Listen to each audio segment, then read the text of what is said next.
కొండా సురేఖ గారు సమంతకి అపాలజీ చెప్పడం అనేది అంతకన్నా స్టూపిడిటీ అయితే నేను చూడలేదు. ఫస్ట్ ఆఫ్ ఆల్ సమంతని ఎక్కడ అవమానించారు? కొండా సురేఖ అవమానించలా, పొగిడారు. యాక్చువల్గా ఎందుకు పొగిడారంటే అక్కడ ఏమంటున్నారు ఆవిడ, నాగార్జున నాగ చైతన్య ఇద్దరు కలిసి ఒక మామగా, ఒక భర్తగా, ఒక కోడలిని, ఒక భార్యని తనకున్న ఒక ఆస్తి కాపాడుకోవడానికి వెళ్ళమని ఫోర్స్ చేస్తే తను కాదని చెప్పి విడాకులు ఇచ్చి వెళ్ళిపోయింది అని. అక్కడ సమంతకు అవమానం ఏంటి? సమంతని పొగిడినది. యాక్చువల్గా అవమానించింది ఎవరిని?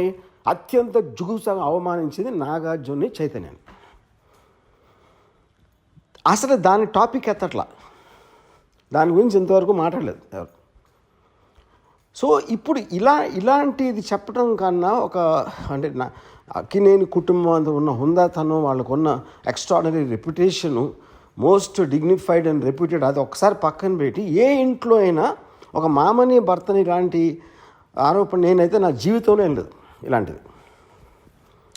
ఇది చాలా సీరియస్గా తీసుకుని నా రిక్వెస్ట్ నాగార్జునకి, చైతన్యకి ఇలా వదిలేయకుండా, మళ్ళీ ఇలాంటివి జరగకుండా ఇండస్ట్రీ అందరి కోసం, ప్రజలందరి కోసం కూడా సీరియస్గా తీసుకుని మర్చిపోలేని గుణపాఠం నేర్పించాలి. దీనికి తప్పిస్తే మన దగ్గర వేరే మార్గం లేదు. ఇలాంటిది మళ్ళీ జరగకుండా చూడాలి. కొండా సురేఖ గారు సమంతకి అపాలజీ చెప్పడం అనేది అంతకన్నా స్టూపిడిటీ అయితే నేను చూడలేదు. ఫస్ట్ ఆఫ్ ఆల్ సమంతని ఎక్కడ అవమానించారు?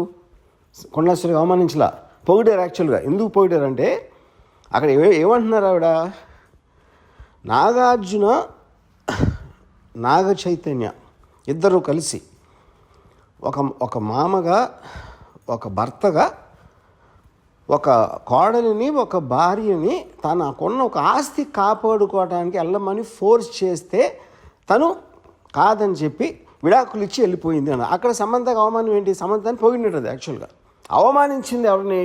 అత్యంత జుగుప్సగా అవమానించింది నాగార్జున్ని, చైతన్యాన్ని. అసలు దాని టాపిక్ ఎత్తట్లా, దాని గురించి ఇంతవరకు మాట్లాడలేదు ఎవరు.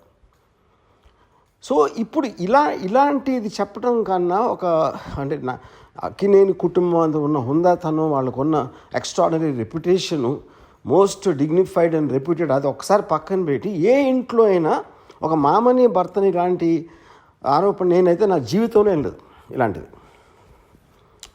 ఇది చాలా సీరియస్గా తీసుకుని నా రిక్వెస్ట్ నాగార్జునకి, చైతన్యకి ఇలా వదిలేయకుండా, మళ్ళీ ఇలాంటివి జరగకుండా ఇండస్ట్రీ అందరి కోసం, ప్రజలందరి కోసం కూడా సీరియస్గా తీసుకుని మర్చిపోలేని గుణపాఠం నేర్పించాలి.